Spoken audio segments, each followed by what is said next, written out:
Hello, everyone, and welcome to this conversation presented by White House Custom Color. Are you trying to mute me? No, it's just real loud, and I can't. I sold Amazon, but it was $25. Listening to listen, not listening to respond. Yes. Oh, thank you for that. I'll tell you something. You guys represent something, I think. And as I talk about this, you can jump in and correct me where I'm off. But for me, you guys represent something that I feel as though is extremely imperative for a business owner, like a photography business owner, in my opinion. Mm-hmm. Just like they should know about how to use their camera, how to shoot, how to light, how to pose. Mm-hmm. Also, in my opinion, needs to know how to market and how to sell their work. Yep. Unless they want to go out of business, which is an option. Yeah, unless they're not in it for business purposes. Right. Which some people are, they're just in it for the, I don't know what, if you're going to well, then it's then it's a hobby, or then it's something to do with your time, or it's a passion where you just have to create. I understand all that. Even listening to myself say that comes across as dismissive and condescending, and I don't mean it to be that way. I guess though, I just feel as though, I think one of the things that has made me sad over the course of the last 20 years is all the money that I've seen people leave on the table. Yep. And really, because to me, it's been like, I don't know how many people I've spoken to where it's like, you're in a position where you have done 94% of the work, like the heavy lifting, right? Mm-hmm. And you have these wonderful images and this great experience that your clients have had because of you. Mm-hmm. And you're just giving them images, or you're just giving them, back in the day, it was just giving them a disc, right? Mm-hmm. Really then all of this money is just left on the table. Is all that ringing true? Yeah, I think when you say back in the day, I think really back in the day when it was, dark rooms and negatives and all that kind of stuff, people were charging more. It was also much more male-dominated industry. So we have to really consider the fact that the shift in genders is going to have a big dramatic effect on how people think about their businesses to a certain extent. But then there came a time when digital became king, and people were told, just give them your images, make it easy for them. That's what they want. But make it easy, yeah. But then, how many people did we leave with discs in their drawer that they never saw those images again? That's not easy. It's not easy for them, actually, because they can't see those. They don't do anything with them. Yeah, it's a misnomer, isn't it? Yeah. All right, let's do this. We're going to jump right in. I would like both of you to tell me who you are, and we already know that you're the IPS Mastermind ladies, but just expand on that and introduce yourselves so that we know. All right. Dorie, you want to go first? Sure. Thanks, Jed. My name is Dorie Howell. I'm a portrait photographer in the Washington, D.C. metropolitan area. I've been in business for 11 years, and I primarily specialize in what I'm known for: newborn photography, maternity, and family photography. I have decided recently that I'm shifting my business to no longer include newborns. So more family photography, more studio work, that type of thing, which I find very exciting. Mm-hmm. And along with Rachel, we started IPS Mastermind almost 4.5-ish years ago now. And one of our great joys is seeing photographers succeed in business and have wonderful clients that love what they do, where also the photographer can make a good living at it as well. Right. Mm-hmm. Yeah. And I'm Rachael Boer. I have also been in business 11 years now. Some people think that Dorie and I work together in our studio, but we have completely separate businesses. In fact, I used to live in the DC area like Dorie, but last year I moved down to Memphis, Tennessee. So this is where I am now. I've got a home studio here, and I do portraits and weddings.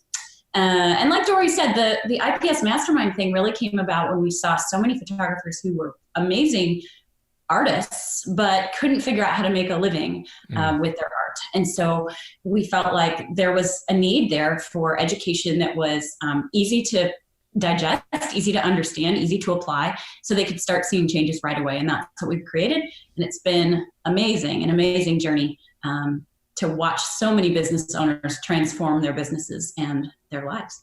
If I am a photographer and I come to you or even reach out to you, or maybe it's just we run into each other at a show or something of that nature, right? And you discover that I have been doing this for 3 or 4 years. I'm super busy, booked through November, all the stuff, right? And I charge $125 and my client gets 80 images on a disc or in a web gallery. What do you say to me? I think the first question I would ask you is, are you happy with that? Dorie's face. I know. There's a lot of emotions being torn around right here, right? Yeah, no, but I think the first question is, are you happy with that? What if I tell you, what if I say, yes, I am? Fantastic. It's so nice to meet you. How's the popcorn? That's fine. If you've intentionally set up a business in a way that you love, that's working for you and your clients, fantastic. I'm going to be honest. That's not usually the answer that we hear. That's not usually the answer. And the next step of that is a lot of times they think they love it because they think they should love it. Oh. And because that's what they've been told and that's what they believe. And so because they believe that, then that it should be fulfilling them as a person and they're making enough money for them because they think they're covering expenses, that the reply is going to be, yeah, I'm doing great. I'm doing great. But we know from what we've learned and for how long we've been in the business that the numbers just simply don't crunch right when you're dealing with someone who has that type of business practice. Yeah. So we're dealing with two different things there. One is, the confused look on my face is my heart hurts for them because they don't know what they don't know. Yeah. Right? Yeah. And so there's a way of tactfully saying, that sounds great. I'm so glad that that's working out for you. Listen, we have this free group that you might want to check out that offers a different way of doing business. And here it is. It's just we want to try and help them, but we're not going to make that transition there on the trade room floor. Right. But offering them something to say, hey, you know what, there might be a better way, or hey, we have this really great community you might want to consider joining. Really no pressure, no judgment. Mm-hmm. The internal struggle for me is, yes, I want them to be happy, but they just don't know how many mistakes are in that equation that you laid out. How do you approach something like this with somebody when they don't know what they don't know, right? It's super easy for everyone to say, yeah, I don't know what I don't know, right? Mm-hmm. It's another thing entirely when you're on the other side of that and you see something or you're aware of something that somebody isn't, right? And to convince them that there's something that you know that they don't know, that they need to know. Right. Even if the answer from the person is, yeah, I'm not happy. I'm not. I'm a mess. I'm putting hours and hours and hours into this business every week. It's been 3 or 4 years. I'm $27,000 in the hole. I got $14,000 in credit card debt. I don't see my kids. I can't remember my husband's name. All the stuff, right? Yeah. And how do you go from that point? Let's start at that first bridge, that first connection. How do you go from there to convey to them where they're actually going to believe you that I have a solution. It's a viable solution. I have what you need. Mm-hmm. I think it comes down to seeing that other people have done it. And I think one of the best things about the position Dorie and I are in is that we've both personally made that switch, made that leap. We've been in that position of being overworked underpaid, not super happy with how the business was looking. And we've made those changes to get our business into a place where it's really profitable. It supports our families and we're not killing ourselves. And so I think because we can bring our personal experience, and then in our group, we've got thousands of photographers who shared their stories. It gives people hope that they can also have that transformation. Well, you have empathy. Mm-hmm. Yeah. Yeah, absolutely. We can relate to that, I think, so very much just with our personal stories. But people, when they don't know that there's a different way, they a lot of times people are hesitant to be the first. Like, really? Like, so now not only can we prove to them that they're not the first, but we can also prove so many people have done it. And this is how it's worked for them. This is how it's been a success for them.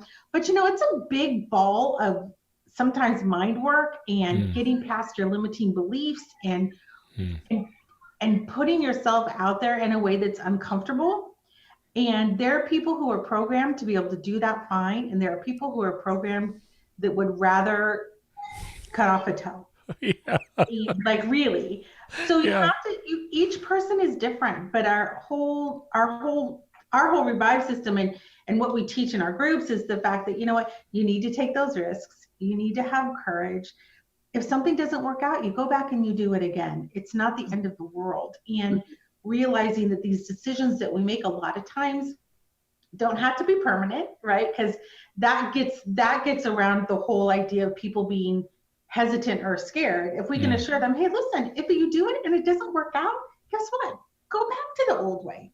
It's still waiting there for you. It hasn't gone anywhere. Right. But just helping people move past that when they're really, really working with a lot of things that they think are against them in moving forward. You know, people who are in that idea of, I work so hard, I don't see my family, I don't see my husband, we're barely getting bills paid, that type of thing. That's a dark place. And so you have to work with them at their spot to get them to climb out of the tunnel, so to speak. Well, yeah, speaking of, I mean, really we're talking about something that can be a very taxing, emotionally challenging journey, right? And I understand, you know, someone's reluctance to jump into anything that's an adjustment or a change, right? Like, this is how I've done things, and now I'm going to do them like this, and I'm terrified just of the concept of change. But how do you approach the whole piece where you get the response that I can't charge X because I'm not worth that. My stuff isn't worth that kind of money. Like, let's say someone's even selling product, right?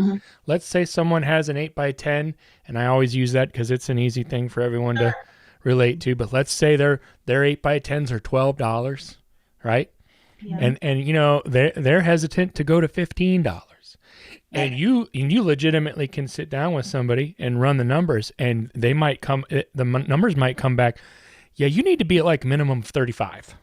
All right. Again, I'm just throwing out bananas here. These aren't hard and fast. How do you approach from, again, the emotional, maybe psychological piece, right?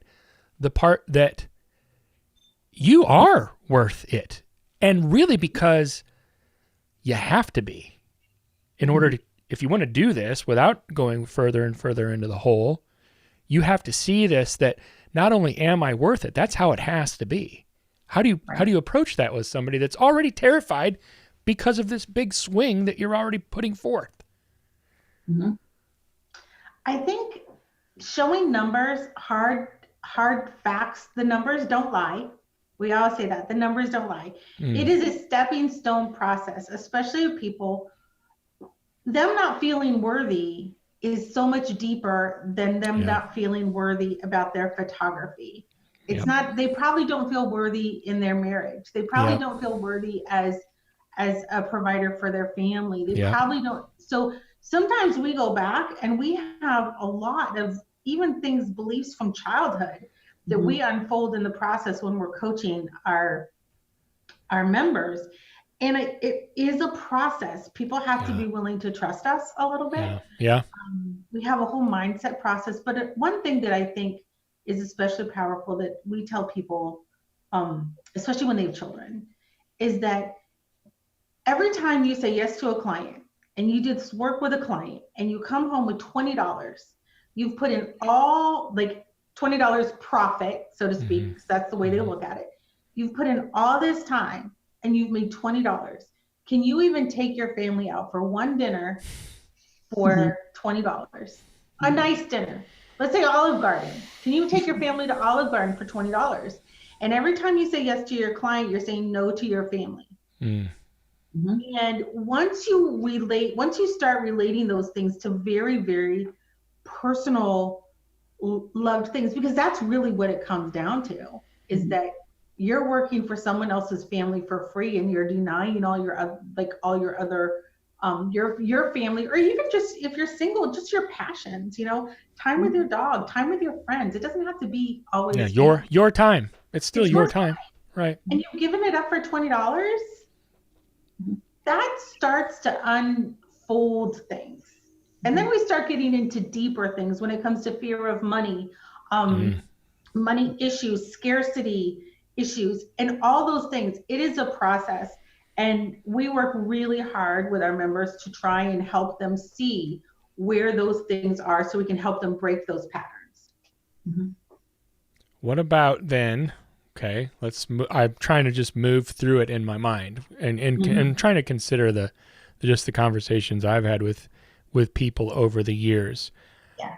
How do you handle the technical aspect, right? So the other piece is I'm not technically savvy. I don't really. I mean, do I need to have a big projector? Do I need to have a big room? Where do you go then? Like, let's talk logistics almost for a second. Where do you go at that point with somebody? Yeah. One of the things we always say is, don't make it more complicated than it has to be. We always tell people, if you're selling online today, you can be selling in person by the weekend. You really can make this shift quickly and easily using, for the most part, things you already have probably. And so people they think they need to go through a 6-month process and they think they need to buy all this expensive software and buy equipment and everything. You really don't need any of that. Dorie tells the story of her first in-person sale. She grabbed one picture of her daughter off the wall because that was all she had as a sample. She took it along and met with her client and they bought art the first time. It's that easy. So it really is not so much about the technical, the fancy software. That stuff is available for you if you're into that. But it's really about that in-person aspect of the sales situation. It's about sitting across the table from someone and saying, hey, what would make you guys really happy? What do you want to own? How do you want to enjoy these pictures? I know you love these portraits.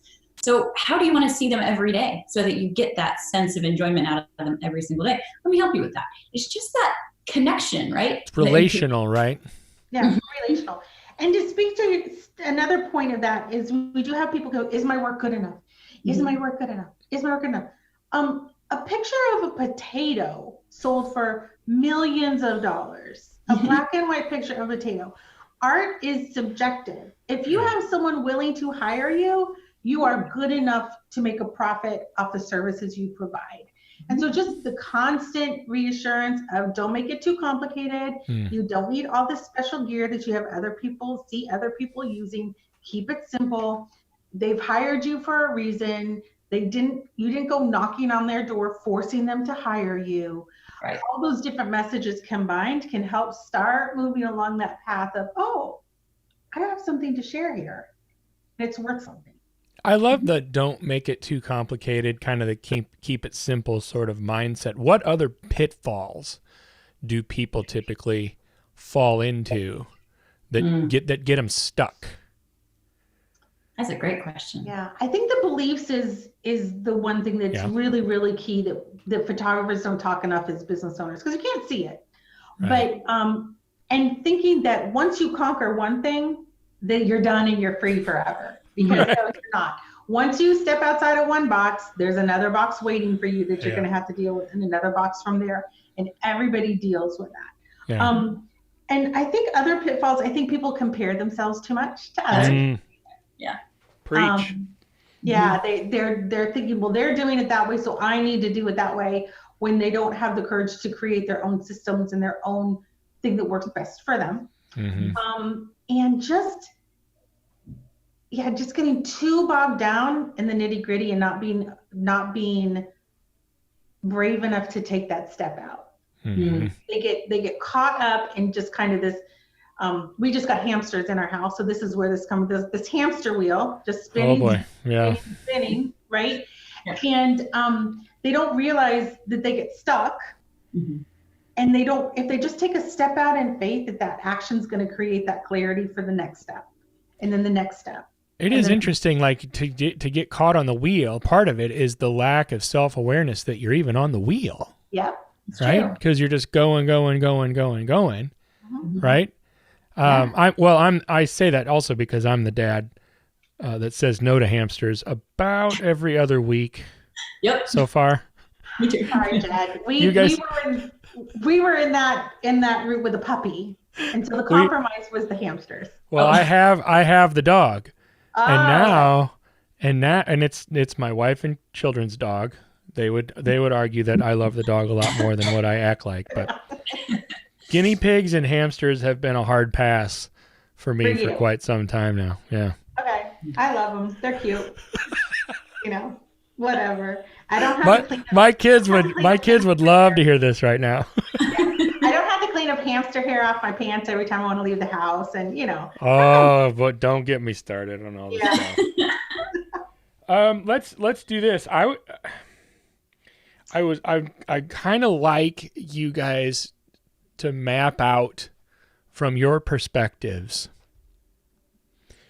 the benefits of what in-person sales and that relational piece have looked like for you, for both of you, right? Like life without it, life before it, and now what life looks like afterwards. Now there are challenges, I get it, because like you said, you step out of a box, there's another one waiting for you. I really like that image as well.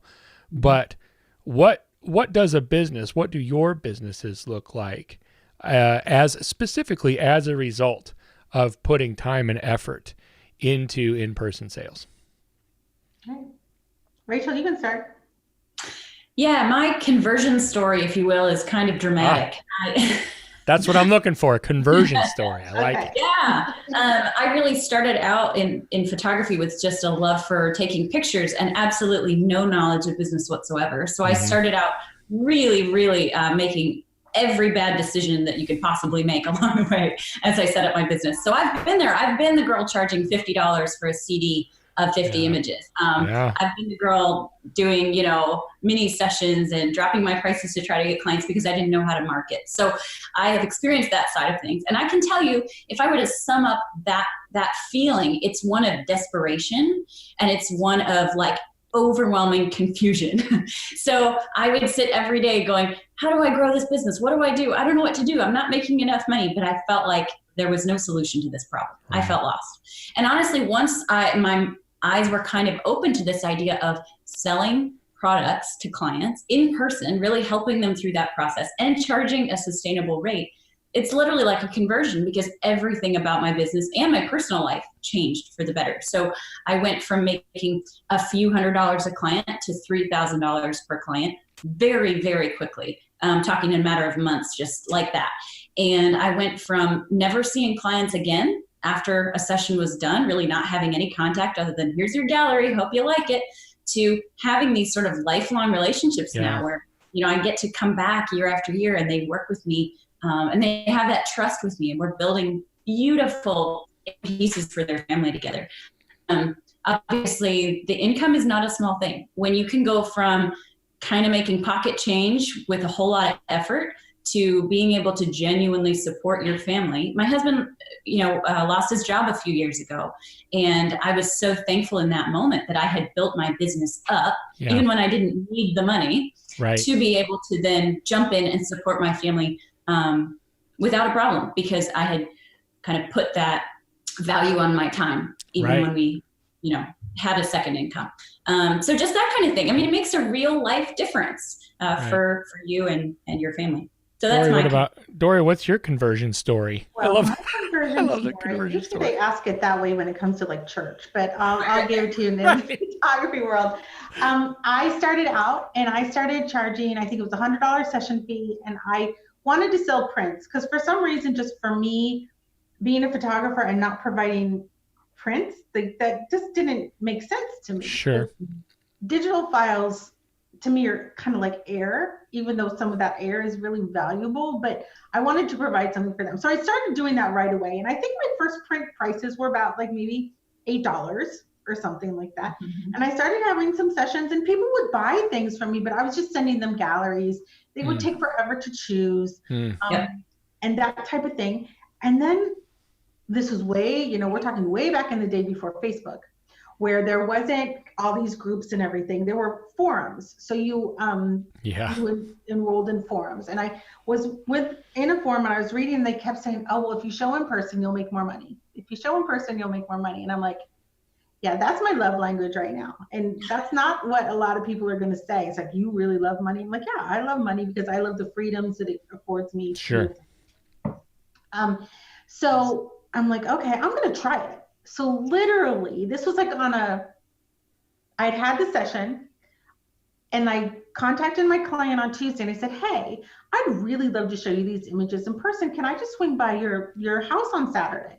Yes, that would be great. We would love to see it. And it just so happened to be that Grandma and Grandpa were going to be there. Oh, So that's awesome. So I went in and I walked out of the house with a check for $900. First, like going from like a $250, $300 average to $900 yeah. within the course of 5 days. I was elated. I'm like, look at what just happened. And you just made a phone call. You just made that happen. I just asked. That's all I had to do, because if she had said no, I'm like, okay, I'll try it with my next client. She wants a gallery. That's fine. But all I needed, I just asked. Mm-hmm. And it was so easy. Now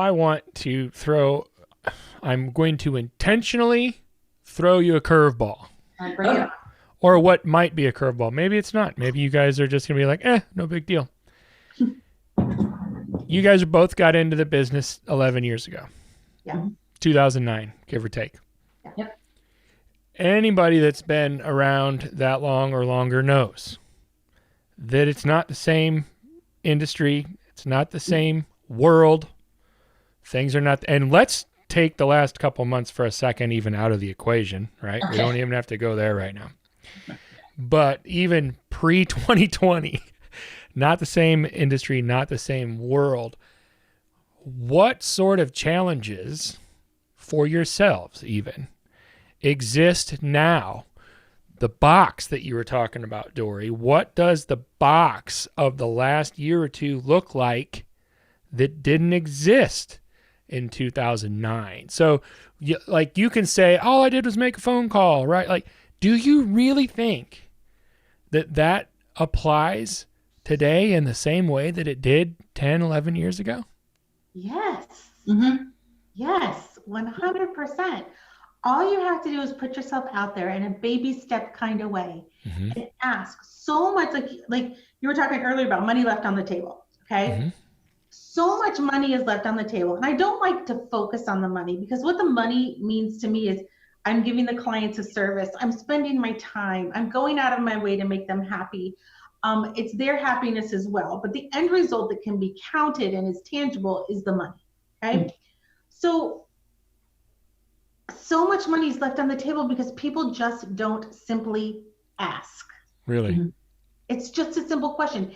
Even photographers who do IPS, like you talk about the box. Well, some people hit the box because at the end of the sale, they don't offer them one more maybe low-hanging product that they wouldn't have thought of. They came in thinking of prints and an album and a wall print. Well, maybe they don't know you have this really great, desk print that you can offer for Dad's office that you could sell for $150. People might love that because you don't ask them if they might be interested in something for Dad's office. They don't think about it. Well, if you could ask every client that you have, say just an average of 50 clients a year, if they wanted a print for Dad's office and they spent an additional $150 to $200 a sale, what would that mean to your bottom line at the end of the year if only 50% of people took advantage of that? Mm-hmm. Yeah. In my world, that's a vacation. Right. That's $5 to 10 grand right away. Right. And all I do is ask. Mm-hmm. People don't, like I said, you don't bang on people's doors, drag them out of their house and force them to hire you. Mhm. They hire you because they want to hire you. So, okay, I get what you're saying. Even whether it was 20 years ago, 30 years ago, 80 years ago, if you don't ask, right? If you don't put yourself out there, then you're not even in a position to potentially reap the reward. So conceptually, that hasn't changed. Right. Yes.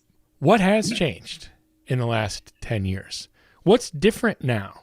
Because I ask this because I hear the excuse, it's not like that anymore, right? Okay. Like, sure, that worked then.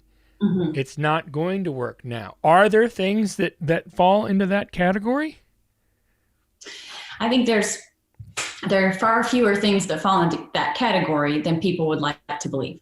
So I think for those of us in the middle to upper range, and I'm not saying that we are photographers who charge $100,000 for a portrait, but in the grand scheme of things, if you're in that sort of luxury category, there are always going to be clients who value portraits, who want wall art, who love their families, who are happy to pay for quality service, and who are not do-it-yourselfers. They don't want to go figure out how to print on their own. They're not going to do it. They know that they'd rather pay me to design and make something beautiful and bring it to their doorstep wrapped in a pretty box with a bow. And those people are always going to be there and always going to be the same, even though the market feels perhaps oversaturated on the lower spectrum with the cheap photographers doing mini sessions. I mean, how many of those are there every year? Thousands, right? But when it comes to photographers able to offer this level of service at this price point, there's not as many of us.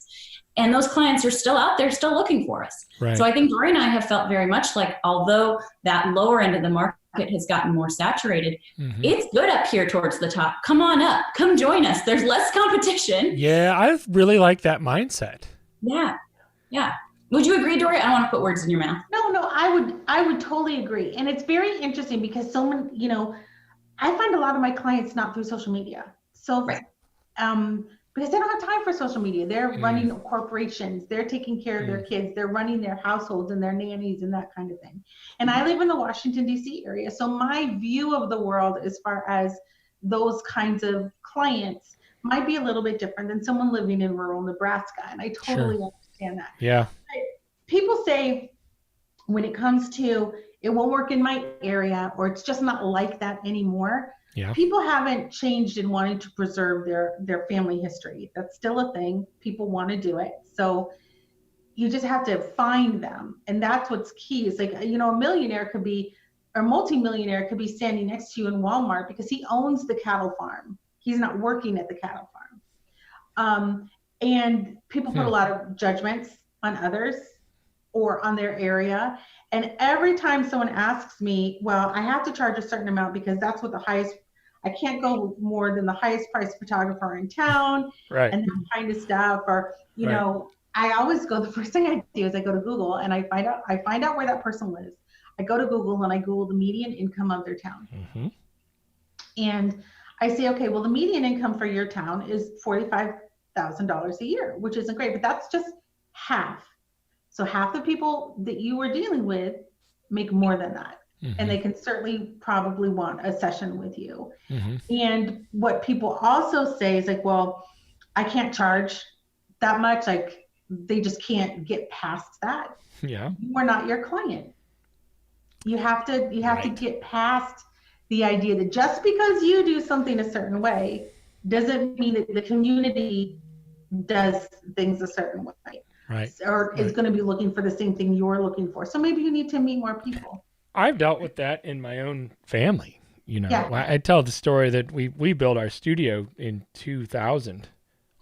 It's 20 years ago almost now. And I remember we finished it and my dad came in and we had all these photos everywhere and he saw our prices and he said, I just can't believe people spend this amount of money on pictures. Yeah. And I said, well, they're not you, right? Any more than you are them, right? Like there's different people that value different things, that have different means, that care about one thing or another. I can't believe some people spend what they spend on rodents that they keep in their house in cages. Let me tell you, they're expensive. They are. Pets are expensive. And there's people that look at anyone with a pet. Look at me.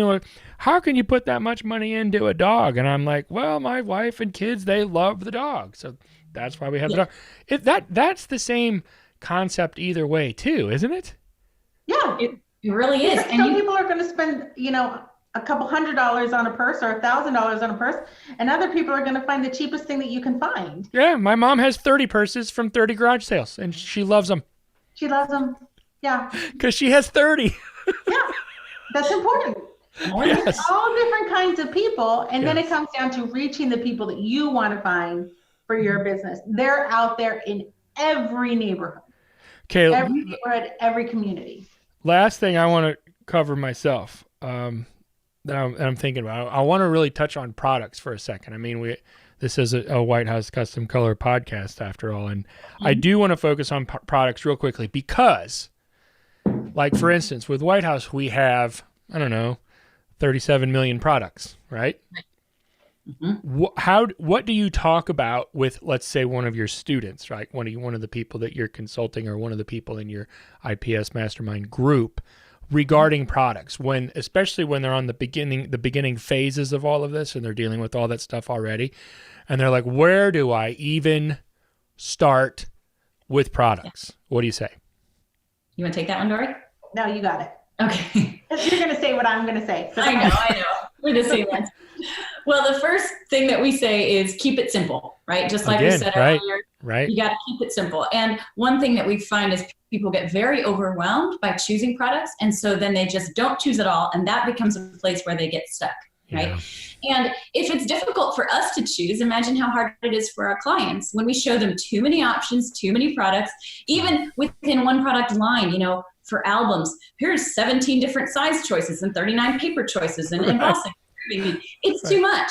Right. And then your clients will also not be able to choose. A confused mind can't buy. And so what we tell people is start small, start simple. Why don't you pick out 3 or 4 products that you personally love? Because you have to love what you sell, right? Yeah, I like that. I like that. Start with 3 or 4 things that you love and that kind of fits your brand. So if you have kind of a really rustic, rural kind of thing, you're out in Wyoming, maybe you go for like a leather, I don't know, coming up with things off the top of my head. But no, that's right, though. Yeah. That fit your aesthetic and the aesthetic of the people that you're working for. Right, and if you have a bunch of people that are into a contemporary look, then your products, you might want to skew your products more to a contemporary style. Yes, metals and acrylics and whatever. So you choose just a few things and start there. And then you have to remember this, whatever, like Dorie said, whatever decisions you make now are not permanent. So if you decide to sell these products and later you go, you know what, this one's not really selling. My clients don't seem to love this. Maybe I'll try selling this for a while. Give it a shot. See how it goes. If they love it, keep it on your price list forever. If they don't love it, pull it off. You just have to have that freedom. It's your business. And you can make those decisions. Don't you think? I love that too. I love the whole it's not set in stone mindset. But because don't you think we enter into that when we're dealing with all of this and creating things where in our minds it's like I don't think people realize that they're the boss sometimes. Yeah. Have you run into that? We're like, I don't know if I can do that, or what if I do that? And it's just like, if you do something and you want to change it, you can change it, right? Mm-hmm. Yeah. You don't need try something else on Facebook to affirm your every decision. Also that. Yeah, I don't know how many times I've looked at somebody and said, "You're the boss. You get to decide." And if it falls on its face, you just toss it and you do something else, right? Yeah, we have lots of people who will come in and say, well, I've been thinking about doing this and I'm really struggling with, blah, blah, blah, blah, blah, blah, blah. So I write back to them literally in the face. I said, what do you want to do? And they say, well, I want to do this, this, and this. And I just write, then do it. Do that. And they're like, it's almost like I have lifted this big thing off their shoulder. Why do we need permission, you guys? We need permission almost. Mm-hmm. Right? I don't. That is my superpower. And Rachael can agree with that. That is something that I don't know where this came from because my parents are not like this way, but I am very much the act first, ask permission later type of person. But you need a little bit of that. And you need a little bit of I don't know, a little bravery and a little bit of sass to say, listen, I don't want to do this anymore. Right. We had one yesterday on a coaching call. We had a woman really, really struggling with the fact that she doesn't like canvases. She doesn't like them. She couldn't find a canvas that she liked. And I finally said, I'm like, well, do you even like canvas artwork? And she's like, no. And I said, well, then don't sell it. Don't offer it. Yeah. Right. And I get it. It's so easy for us to present it in a way. It's so commonsensical, but we all know what it's like to be on the other side of that and to be in that lady's shoes where you don't even see it as an option. It's not even a thing. You're just like, well, I obviously have to offer canvases because everybody offers canvases, and what kind of canvas should I offer? And you start asking questions that are based on a foundation that doesn't need to exist in the first place. Right. Exactly. I feel like I need to step off my soapbox a little bit. You guys are getting me all fired up. You're preaching to the choir here. Well, I know it, but to me, it's like the products are such a big deal. But I love your mindset of keep it simple. It's not set in stone. Don't offer 18,000. Narrow it down a lot, and stick with what you like. Stick with what you're comfortable with. Stick with your style, and a nice marriage of your style and your client's style. It can be a really good idea too. Because honestly, for me, if I'm more of a traditionalist, right, and I like a certain look, and yet I have all these people in my area that are coming to me in a certain bracket that I'm trying to cater to, and they're all very contemporary. I'm going to offer some contemporary stuff even if I don't like it, because if my client wants to pay the money for it, sure, even if I'm like, that's not my thing, I'll put it out there. Yeah, absolutely. But I don't need to put 80 versions of it out there. I can put out 8 versions. Right. Right. And you don't have to love something to sell it, but you don't have to sell it if you don't want to. But both, yes. A lot of photographers start being very, very emotionally attached to what they're doing, what they're selling, and they want to feel good about it. I believe that the more mature you get in your business, those emotional ties start to fade away a little bit. Well, that's true with everything, isn't it? Mm-hmm. Right? Yeah. Okay. It really becomes more about making sure the client is happy, because they're the ones who are going to have that art in their home. Right. So even if it's not my personal taste, if they're happy, I'm happy. I've done my job. Yep. You guys have been a delight today. Thank you. And I foresee a sequel to this wonderful saga. Let's do it. Give a plug for your websites and so both of your personal photography websites and then your joint venture website. All the stuff you want to say, put it out there right now. Plug it. Yeah. Okay, so I'm gonna you can find me, you can find us at ipsmastermind.com on pretty much everywhere. I just put it in my little name thing, so you can find us there. On personal Instagram is the Dorie Howell. My Facebook page is Dorie Howell Photography, but IPS Mastermind is where you will find us a lot of the time. So you can find our page and our Instagram and our groups and all that kind of stuff. Just IPS Mastermind everywhere, Facebook, Instagram, the whole bit. Yep. And our program is called Revive. And when you join our program, you get a little game board and a game piece. So as you go through, you can track your progress, which is really fun. That is fancy. Isn't that fancy? Yeah, it's fancy. And we've got a mobile app so you can learn on the go. Everything is designed to be really short and sweet because we know you're busy. And this program has revolutionized thousands of photographers' lives. We would love for you to check it out. You can go to weloveips.com to read all about that. And Rachel, where's your personal site or your business site, your photography site? Yeah, I'm at rachaelboerphotography.com. And Rachel is spelled with an extra A. Boer is B-O-E-R. It always trips people up a little bit. There's a lot of vowels. I can't. What are you going to do? What are you going to do? Yep, and same on Instagram. Hey, you guys, thanks for joining me today. It has been a pleasure. Thank you, Jed. Appreciate it. Thank you so much. Until next time. All right. Take care. Bye. Hey guys, thanks for watching this conversation presented by White House Custom Color on YouTube. Be sure to check out our other content and click that subscribe button right there. Right.